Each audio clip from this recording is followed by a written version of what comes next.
تو ہم نے دور سے گرد و غبار اڑتا ہوا دیکھا، اور جب گرد اڑتی ہوئی دیکھی تو اس کو ہم نے یہ سمجھا کہ شاید رومیوں کا کوئی لشکر مدد کے لیے آیا ہے، اور اب یہ جو منظر ہے یہ شاید بدل جائے گا۔ لیکن جب اب قریب پہنچے تو ہمیں پتہ چلا کہ حضرت سیدنا صدیق اکبر رضی اللہ تعالیٰ عنہ نے مجاہدین کے ایک لشکر مدد کے لیے بھیجا ہے، اور وہ لشکر اس وقت اجنادین کے مقام پر پہنچا ہے۔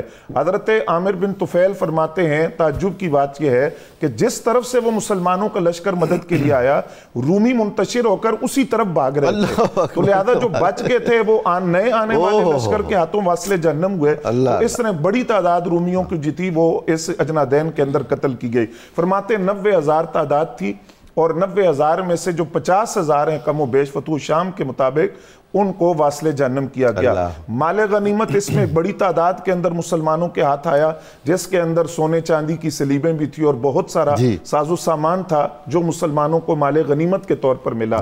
اب جو اس میں شہداء کی تعداد کو ہم دیکھتے ہیں کہ کون سے صحابہ کرام جنہوں نے جام شہادت نوش کیا، تو اس میں ایک طویل فہرست ہے۔ سب سے پہلے حضرت ابان بن سعید رضی اللہ تعالیٰ عنہ ہے، جس میں جام شہادت نوش کرتے ہیں۔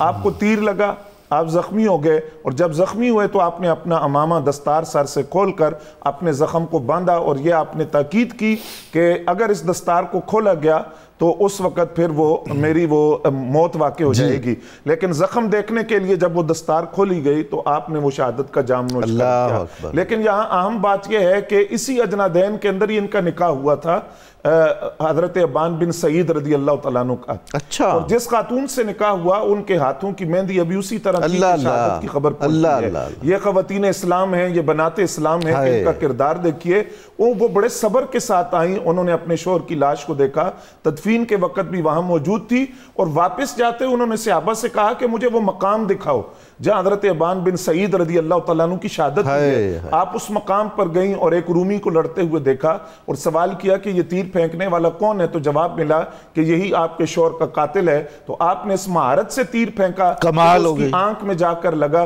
تیر ٹوٹ گیا لیکن وہ اس آنکھ سے نکل نہیں سکا۔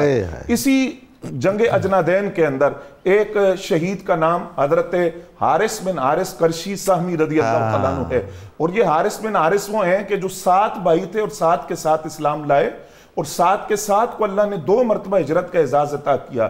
حبشہ کی طرف بھی ہجرت کی ہے اور مدینہ منورہ بھی ہجرت کی، لیکن حضرت حارث کو یہ اعزاز ملا کہ جنگ اجنادین کے اندر انہوں نے شہادت کا جام نوش کیا۔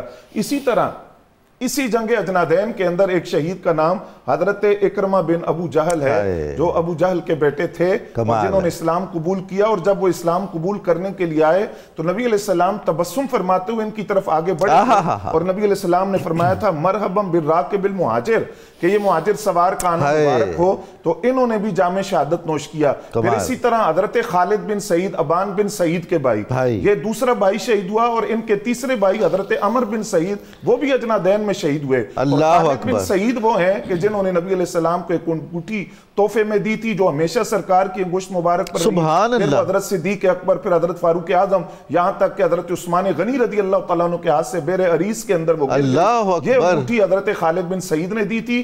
انہوں نے بھی جام شہادت نوش کیا، اور ان کو قتل کرنے والے کلمہ پڑھ کر مسلمان ہو گئے۔